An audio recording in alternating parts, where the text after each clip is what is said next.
Salamat kasi para mapaliwanagan. Kasi pare, alam mo itong mga talakers natin, hindi naman iba dito naglalaro ng basketball lahat.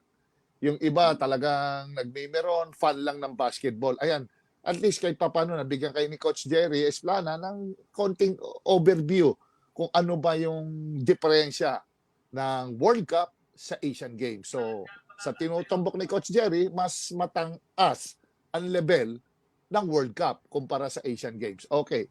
Ngayon, pag-usapan natin sa aking pananaw, ang sistema, may sistema. Katulad niyan sila Coach Tim Cone. May sistema siyang tinatakbo ng araw. Yung nabanggit mo nga pare, si Coach Chot, meron siyang dribble drive, may konting adjustment, meron siyang 5 out kung tinatawag, 5 players, wala masyadong poste. Nakita nyo, naka-spread out. Kung merong atake, open, diretso, transition, umaatake. Mahilig siya sa 3 maliliit, 3-guard attack. Tapos meron siyang series of cuts, series of handoffs. So yun ang estilo ni Coach Chot. It's a high-speed offense. Iba-iba. Coach Jaworski, meron din namang estilo yan na type of basketball na kung minsan yung mga coach senador na akala nila obsolete na pero bakit nagcha-champion? Yan ang tinatawag na it's a system. Kahit puro pick and roll ka, it's a system. Kung ang gusto ng coach, puro poste, katulad ng ginawa ni Coach Tim Cone nung laban na hindi niya na binago, basta nag-stick siya kung ano yung nakagawian ng mga PBA players na punta sa mismatch, punta kay coach kay Junmar sa poste, pag kaya, sige, pag wala, kick out. Pagka bumagsak sa taas, nandun si Brownlee. Yung parang ginawa niyang Ginebra type of basketball. Hindi na siya lumayo ron because bakit kamo?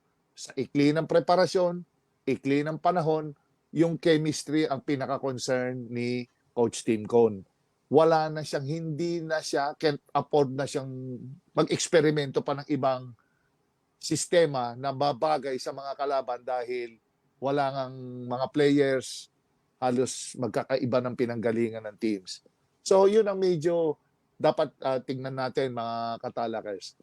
Tapos pangalawa, si Coach Tim, yun nga, nabanggit na ni Coach Jerry, naging parte siya ng FIBA, pati selection process ng mga teams, involved siya nung team, nung binuo. Involved siya sa selection process, sila namili ng player, sila nag-planning, at sila rin ang nag-strategize ng gagamitin nung nakaraang World Cup.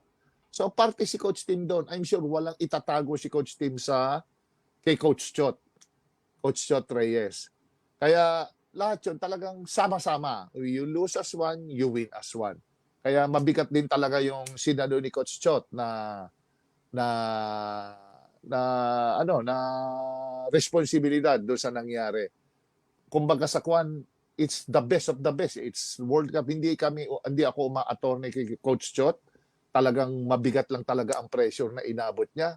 Talagang yun ang kinahaharap niya. Kasi ang lahat sa atin, kami bilang isang coaches, ayaw namin is yung hindsight eh. Kasi that's the best sight. Alam mo na, natapos na, babaliktarin mo lang yung mga negative na nangyari, gawin mong positive yun na yun. Eh, mahirap naman na sabi, ba't hindi mo ginawa yun? Eh, hindi mo ginawa yun, pwede pala mangyari yun. Eh, sana sinadjust mo yan nung umpisa pa lang bago maglaro. Di ba? Bakit sa huli ang sisihan? Which is hindi dapat. So, yun lang ang muna ang tinitingnan ko kung ano ang naging partisipasyon ni Coach Tim doon. He's part of that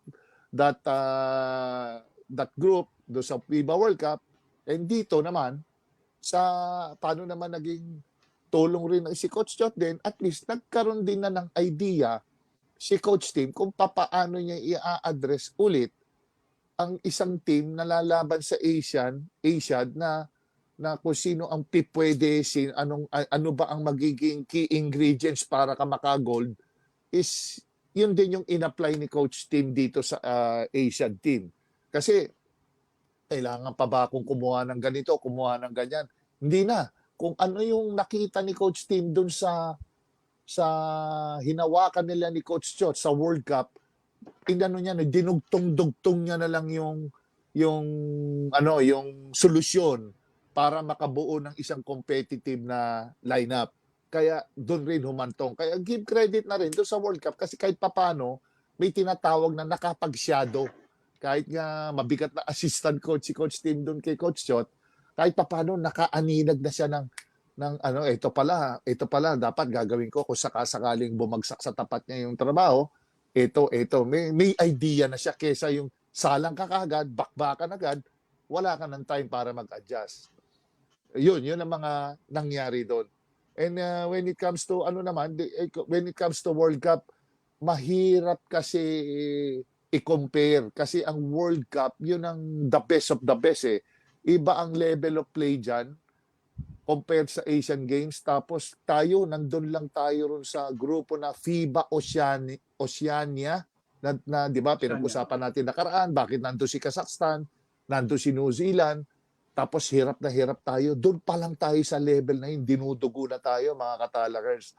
Kaya kahit papano, siyempre, ito, Asian Games, after so many years, siyempre, tuwan-tuwa tayo dahil nandyan yung husay at galing ni Brownlee, hindi mo matatawaran, plus Coach Timcon, plus siyempre yung mga players, talagang well-motivated sila, nagsama ang dalawang malalaking giants sa korporasyon, si Mr. MVP Manny Pangilinan at si RSA Mr. Ramon Ang.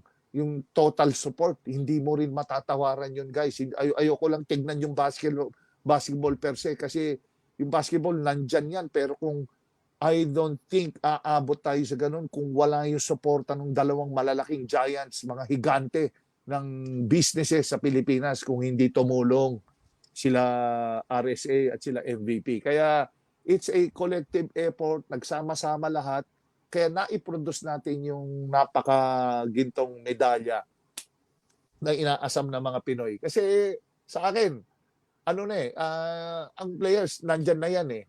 It's just kailangan balance. Hindi pwedeng all the way, puro players lang, for the love of the game. Kailangan din, meron din suporta na kahit papano. Nandyan yung mga boss, ina-assure sila na kahit papano, nandito kami. Kung merong kulang, logistic support, nandito kami willing tumulong.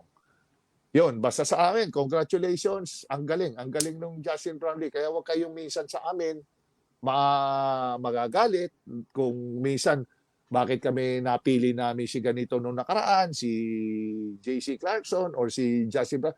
Lahat yan magagaling. Wala, kahit yung Kwame, lahat, napakagagaling lahat yan. It's a matter of they just have to come together. Tamang lahat, it has come to play. Kailangan tama lahat ang kombinasyon, ang mixture ng mga players at mga teams para maging effective, maging maganda ang resulta. Pare ba?